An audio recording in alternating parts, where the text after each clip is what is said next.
When it comes to women of East Asian heritage, there are stereotypes aplenty to choose from. There's the cunning dragon lady, the severely strict tiger mom, and the model minority math whiz. But in this episode, I want to focus on one of the most persistent and highly fetishized of these stereotypes that women, especially young and single, still encounter today. The submissive China doll, or Japanese geisha, the so-called yellow fever's object of affection. Emphasis on object.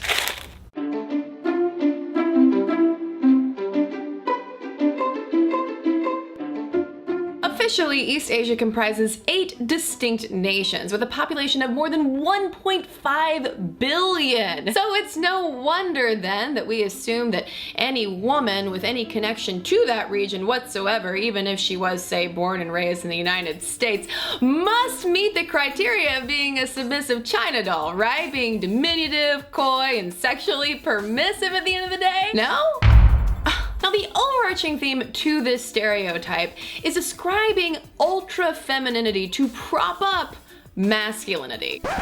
While the submissive Asian girl stereotype is a vast oversimplification, of course, it represents a highly complex geopolitical history spanning almost 200 years. So how did it originate? First up, Orientalism. Ever since Marco Polo's 13th century jaunt to China, the West has lusted after what the East has to offer. But of course, European and British forces didn't want to just go over and make friends. They wanted the power, they wanted the riches, they wanted the glory, they wanted the women. This gave rise to what culture critic and theorist Edward Said referred to as Orientalism, or the persistent exoticizing and feminization of images of the East in order to, by contrast, masculinize and project the power of the West. This related exoticizing of the local women became a major export in the wake of the mid-19th century Opium Wars, which opened up trade access to China. And around the same time, relations between Japan, Britain, and other European nations began to defrost. Which leads us to stereotype clue number 2, not a fan, but a book. In the late 1800s, French naval officer and part-time novelist Pierre Lodi loved writing about all of his travels in the Middle East and the South Asian seas, and eventually his trip to Japan. That was the site of his 1888 breakthrough hit, Madame Chrysantheme, pardon my poor French pronunciation. The book is a fictional diary account of a French naval officer's sojourn to Nagasaki, where he takes up a so-called temporary wife named Chrysantheme, and he marvels at her diminutive, doll-like sex appeal and how all of her girlfriends in Nagasaki are super feminine and submissive and sexy too. The book is a sensation. It's reprinted over 200 times. And scholars today consider it the seminal text for cementing our westernized idea that East Asian women are all so diminutive and hyper-feminine, docile, and essentially ripe for sexual exploitation. But Chrysantheme's artistic legacy doesn't stop there. It would ultimately inspire Puccini's famous opera, Madama Butterfly, which is the most performed opera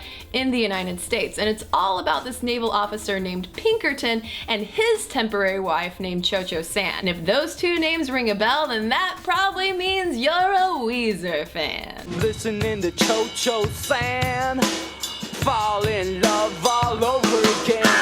So far, our ingredients are a hearty dose of imperialism, a massively popular book that we don't really know about anymore, and an opera that a lot of people went to see.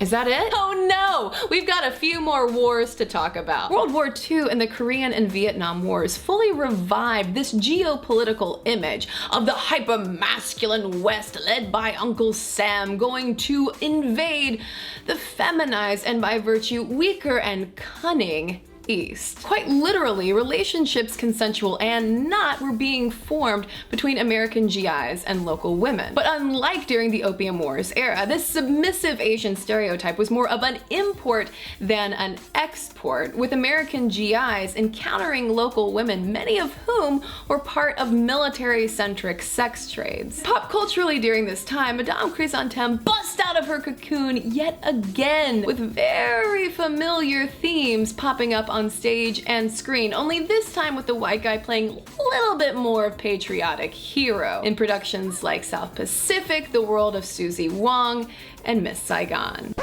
And spoiler alert, one thing Chrysantheme, Madame Butterfly, and Miss Saigon all have in common is that when the romance with the white dude fails, they kill themselves. One bit of good news is that recently Hollywood has done a noticeably better job of portraying Asian women in less stereotypical and more nuanced roles. While that's certainly cause to celebrate, we have to remember that actually dismantling the stereotype, which I have a feeling a lot of viewers have encountered in one way or another, involves dismantling an almost 200-year-old assembly line that has consistently collapsed this diverse group of women into these porcelain silent figurines that are meant to be ogled rather than truly known.